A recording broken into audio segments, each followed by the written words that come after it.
performing the duties of his office. Digby C. Caesar.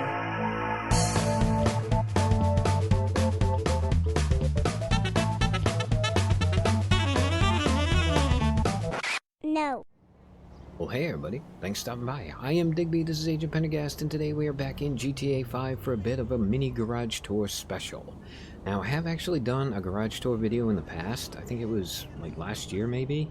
And yeah, we did like a complete tour of every garage I have in the game. We looked at my entire car collection, something like 160 cars I think I had back then. But unfortunately, at that time, I only have 6 of the Benny's Customs cars. And I'm pretty sure that in that video, I mentioned the fact that I really desperately wanted to get a complete collection of Benny's cars. Now, it has taken me quite a while, and I don't even want to think about how much money, but here at my nightclub behind me, I have finally managed to obtain a complete set. Now, as far as I know, there are only 30 total cars in the Benny's collection, which is like, you know, impressively convenient for me because I had 30 free spaces here at my nightclub, and because of that, I actually got to put all the cars away in the order that they appear in the catalog.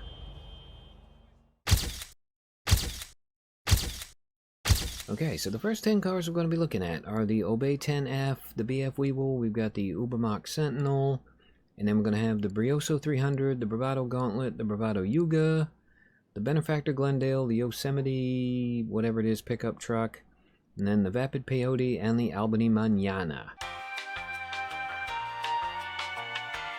Now for the 10F, I think it is, I decided to go simple.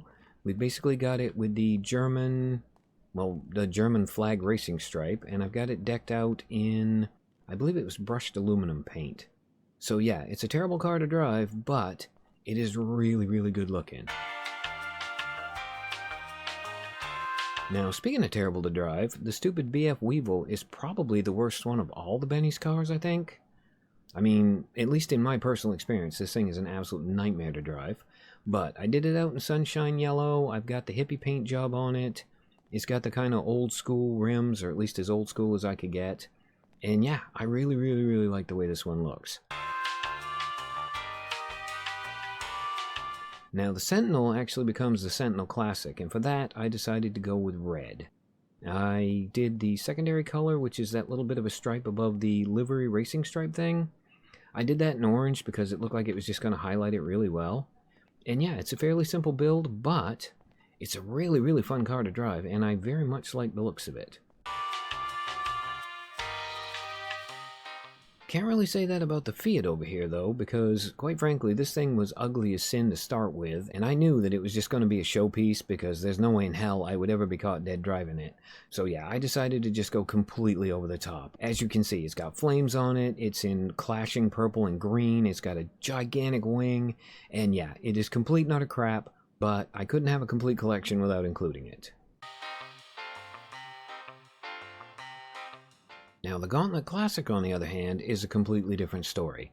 Now, I know the Benny's Custom is basically supposed to make it look like a Dodge Super Bee or a, Superbird, which I've never understood because that was based on the Charger, not the Challenger.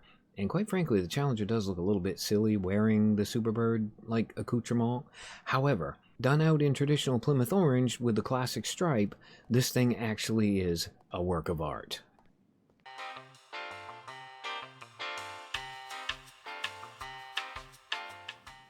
And now we are on to the Yuga van. Welcome to the 70s, baby. Oh, I absolutely love this thing.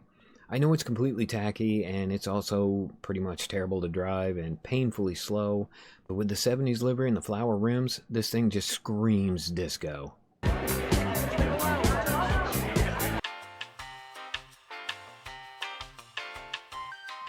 Now for the Glendale, I actually didn't have any idea what kind of theme I wanted to go for.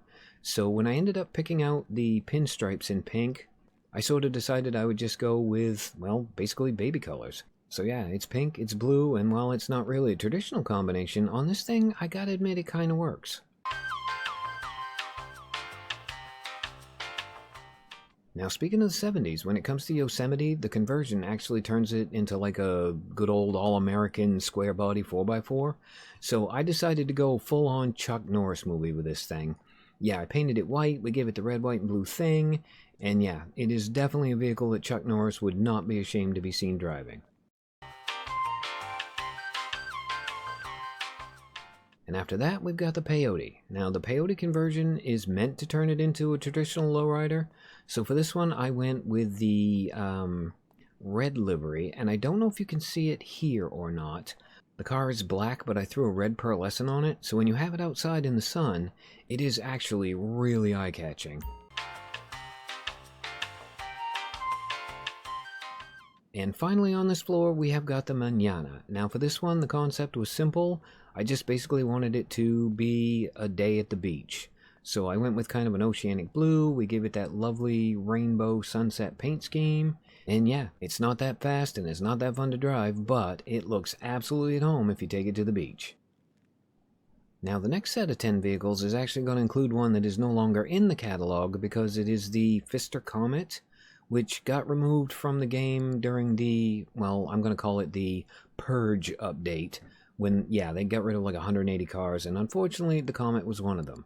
Luckily, however, that was actually one of the cars I already had in the collection. So the next 10 we're going to be looking at are the Dubaci Spectre, the ProGen Italy GTB, then we've got the FCR 1000 motorcycle, the Trufade Nero, the Principi Diabolus, and the Aniselegy RH8, which you get for free anyway, and it's actually a pretty good car.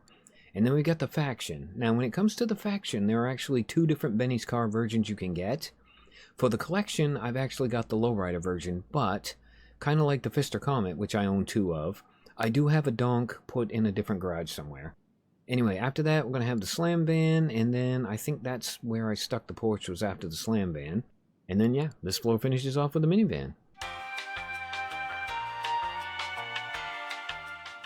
So first things first, we have got the Spectre. Now, I was tempted to do this in the silver that you get from like the James Bond movie that it appeared in, but it looked so stunning in black that, yeah, I just decided to go full on black with this thing. It's got black rims, it's got blacked out windows, it's got black paint, and it's even got a black pearlescent. Oh, and it's got black accents. So yeah, when it comes to this thing, it absolutely lives up to being a Spectre. Now for the Italy GTB, I wasn't sure exactly quite what I wanted to do with it. I mean, in the end, instead of doing like a traditional red or yellow, I went with something a little more non-traditional, say, in the lime green. And then yeah, other than that, we kept it pretty simple, because I honestly believe when it comes to like the supercar conversions at Benny's, the more understated it is, the better it ends up looking in the end. Now when it comes to the FCR motorcycle, one of the conversion options you get is to turn it into basically Captain America's motorcycle. So guess what we did? Yeah, we turned it into Captain America's motorcycle. I mean, it's in drab green, it's got the World War II stars on it, and yeah, I could not imagine doing this bike any other way. Much like the GTB, when it came to doing my Trufade Nero, I decided to also keep it fairly restrained and simple. So yeah, we got it done in a nice two-tone black and gold. We've got gold rims on it. I'm pretty sure I put a gold pearlescent on it. And yeah, it is sleek, it is understated, and it is absolutely beautiful. And now we come to the only other motorcycle in the collection, the Diabolus. Now, I will admit to a bit of a failure of imagination when it comes to this thing. There really weren't that many custom options or liveries or anything available for it that, like, caught my eye. So yeah, end of the day, I decided to go with a traditional black and red and just pretty much leave it at that. Now, in addition to being free, another good thing about the RH8 is that when you convert it at Benny's, it turns into a Nissan Skyline. And much like the real Skyline, it looks absolutely stunning in metallic blue with white. Oh my god, I absolutely love this car. I mean, I am not a huge fan of Japanese cars as a rule, but the Skyline is just one of the prettiest ones they ever made. So yeah, throw a big spoiler on the back of it, and you have got yourself a street racer. Next up, we've got the Faction. Now for this one, I actually went for the slightly less traditional yellow and green paint scheme. And I mean, you wouldn't think yellow and green would work very well together, but on this thing, I think it actually looks really nice. And yeah, I completely committed. I went for the yellow interior and everything, and while I'll be the first to admit it looks a bit like a half-ripe banana, I really kind of like it. And now we have arrived at the Slam truck, and holy crap, I love this thing. Yeah, I have always had a soft spot for that, like, shop truck patina build look that some things do. I mean, you see it a lot on, like, Gas Monkey Garage especially. They'll do a truck they find out in a field, and they'll just leave the patina on it and do it up as a hot rod. And oh my god, it just looks so good. And as soon as I found out that Benny's actually had a rusty shop truck livery available for this thing, yeah, I knew I just had to have it with the matte green, and I am incredibly happy with how this thing looks. This is one of my favorites in the entire collection.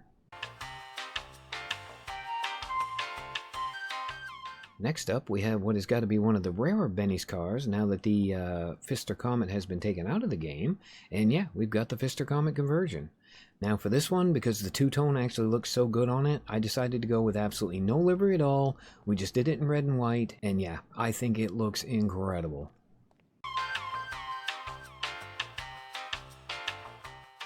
And lastly on this floor, we have got the People Carrier. Now, there isn't really a whole lot you can do with the People Carrier, so I decided to make it, well, pretty much just a garish pink. I don't know if you can see in the back there, but yeah, we did like the full subwoofer tray thing, on the theory that if I had to take it out in public, at least I could open the tailgate, and hopefully between the color and the subwoofers, it would offset the fact that I'm driving a minivan. Okay, we are on to the final floor and the final 10 cars. So we're going to be looking at the Dundreary Virgo, the DeClassy Tornado, the Sabre Turbo, the Sultan, the Banshee, the Chino, the Primo, the Moonbeam, the Buccaneer, and the DeClassy Voodoo. Now when it came down to decking out the Virgo, for some reason the livery I picked actually put me in mind of like Aztec stuff and old temples and things. So yeah, I decided to put it in stone silver, and I've got to say that that red livery in particular, mixed with that shade of silver, is an absolute knockout. Yeah, this is one of the better looking cars I have, I think. Now, I'm not 100% certain, but I think I might have accidentally put my Tornado in the exact same livery that it has in the Benny's catalog. In fact, really quick, let's just go check that. Alright, Travel and Transport, Benny's, Stock. Where's the Tornado in this thing? It's got to be down towards the bottom, yes? Okay, yeah, Tornado. Yep, I did. I put it in the exact same livery that Benny had it in. However, that is not a big deal, because unlike Benny, this one actually has a complete zebra skin interior, and when it came down to getting the car for the conversion, rather than buy it out of Benny's catalog, I actually farmed a convertible gang car version. So yeah, when we take this thing out for a drive, we can actually put the top down. All my friends know the low rider.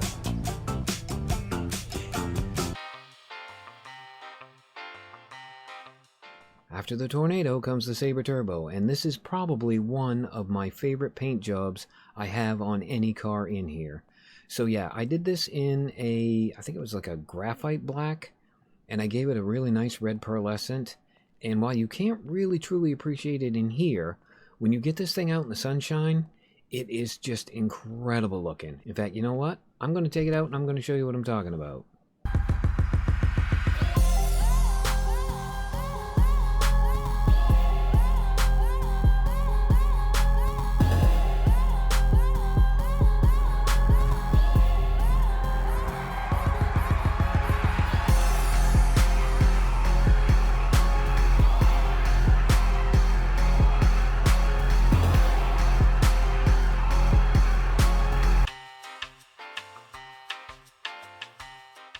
And then we've got the Sultan. Now for this, I decided to actually go a little more race car than not.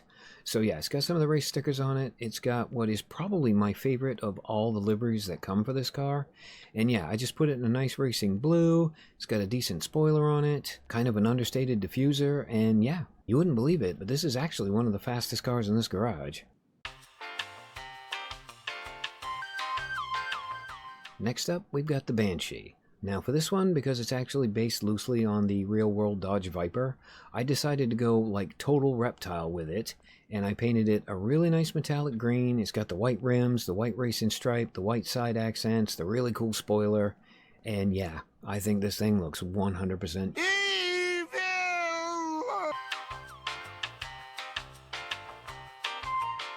Now, speaking of evil, next up we've got the Chino. So yeah, I've got this thing done in black with a blue pearlescent. It's got the blue lowrider paint on it, you know, blacked out windows, slammed all the way to the ground.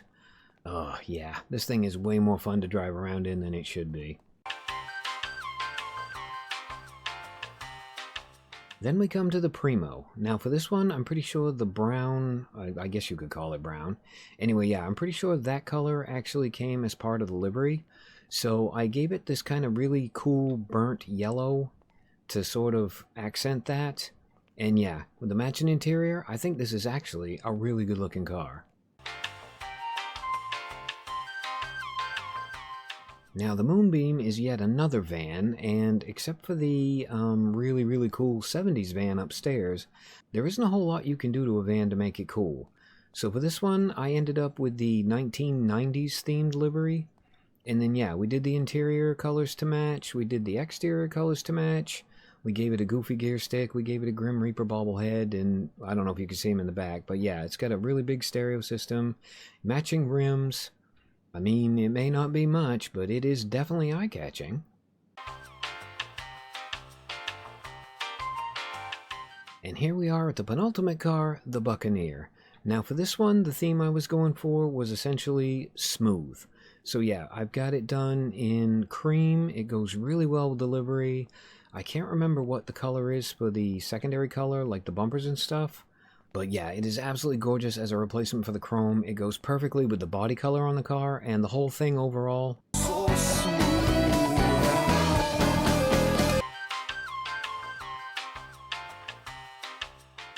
And finally, we have the Voodoo. Now for this one, there isn't really anything you can do to it to make it look good, so I went essentially for the most garish friggin' livery I could find. I put dark brown under it because I thought it actually kind of highlighted the orange of the trim and the pinstriping really well. And then yeah, we just gave it some fancy rims, we gave it some whip antennas, we blacked out the windows, and while it is not the prettiest car in the Benny's collection, it is definitely unique looking.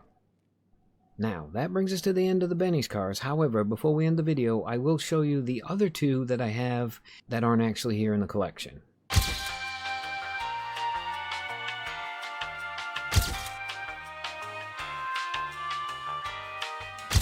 Alright, well, that was a look at my complete collection of Benny's cars, and I have got to say, if you can afford it, the Benny's cars are some of the coolest ones in this game to collect. So yeah, I hope you guys enjoyed checking them out, and as always, I have been Digby, this has been Agent Pendergast. We thank you guys for stopping by. Really hope you guys enjoyed this GTA 5 Benny's car special, and yeah, I hope to see you for the next one.